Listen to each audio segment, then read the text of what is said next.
terminology placental and non-placental mammals can be rephrased for the purpose of simplicity to just mammals and marsupials.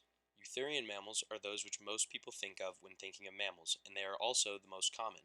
Eutherian mammals include dogs, dolphins, elephants, and even humans. They have much longer gestation periods, give birth to live young, along with a slew of other characteristics. Marsupial mammals, or non-placental mammals, on the other hand, are more uncommon and geographically appear in limited places.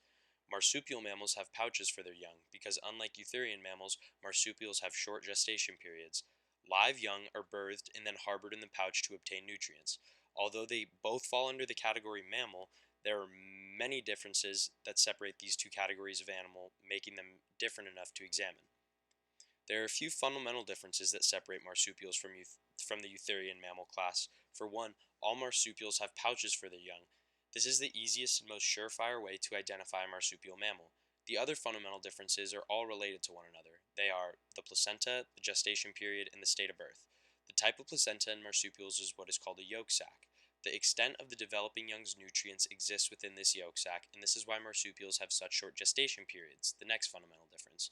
Since no nutrients can be transferred to the developing egg yolk once the yolk sac runs out, the young must come out of the egg. This is where the third fundamental difference, the state of birth, comes into play. When marsupial young are born, they are underdeveloped, small, and weak. They spend the vast majority of their rearing in the pouch, where their mother's milk provides energy and nutrients. The marsupial pouch is the center of almost all fundamental differences found between placental and non-placental mammals. The marsupial pouch provides the necessary protection the underdeveloped young needs from the environment, as well as the nutrients the young needs to develop properly, making the pouch the single most important characteristic for marsupial females to possess. The marsupial young go through 4 stages of development, some of which have counterparts in eutherian mammal developments. The first stage is intrauterine development, where the young develops in the yolk sac inside the mother's uterus. After a short gestation period, the young is birthed and is now in stage 2, or free existence after birth. This is a short stage, only a few minutes long, where it is the newly birthed young's job to locate and travel to the pouch. There is no counterpart to this stage in eutherian development, and there is no pouch, as there is no pouch. The next stage is the longest, and that is the development of the young in the pouch. The pouch of the mother provides protection to the young.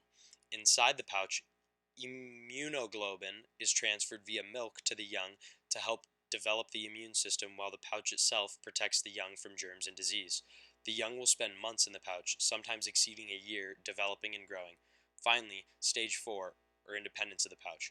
This is not the stage where marsupials become adults. However, it is the fourth and last stage of development where the young exists outside of the pouch but still relies on milk from its mother.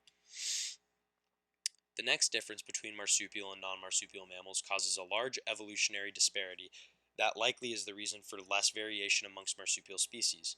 The carnassial tooth placement, movement, and development is at the center of these evolutionary differences. In eutherian mammals, the carnassial tooth erupts in its permanent spot, with the deciduous carnassial coming before it. Because of this, the molars behind the carnassial tooth are able to evolve and change to fit a more specialized function for that species. In marsupial mammals, all new teeth are formed as carnassial tooth and push all preceding teeth forward in the jaw.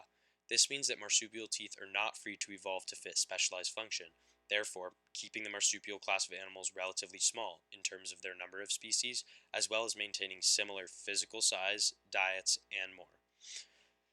The reproductive and anatomy systems of non-placental mammals is another thing that separates them from the eutherian class. The egg size of marsupial mammals is smaller than that of eutherian mammals. The placenta of marsupial mammals also differs greatly in that it really is not even a placenta at all.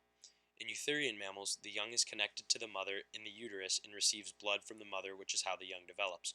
Marsupials have what is called a yolk sac, meaning the young is not connected straight to the mother for nutrients, but rather obtains nutrients from the egg. As previously talked about, this is the reason for the short gestation periods observed in marsupials.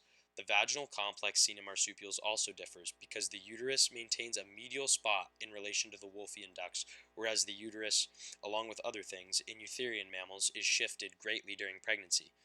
Marsupial reproductive organs are also different, with males showcasing bifid penises or double penises, and females having multiple vaginal canals.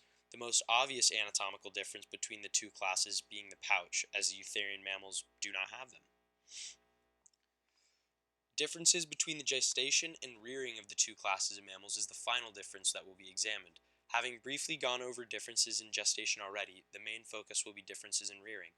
As mentioned numerous times, the gestation of marsupials is very short, being measured in days most of the time. Due to this, there are a significant number of rearing differences. Marsupial young are born incredibly small in comparison to the full-sized adult, in some cases up to 1/33,000th of the full-grown adult.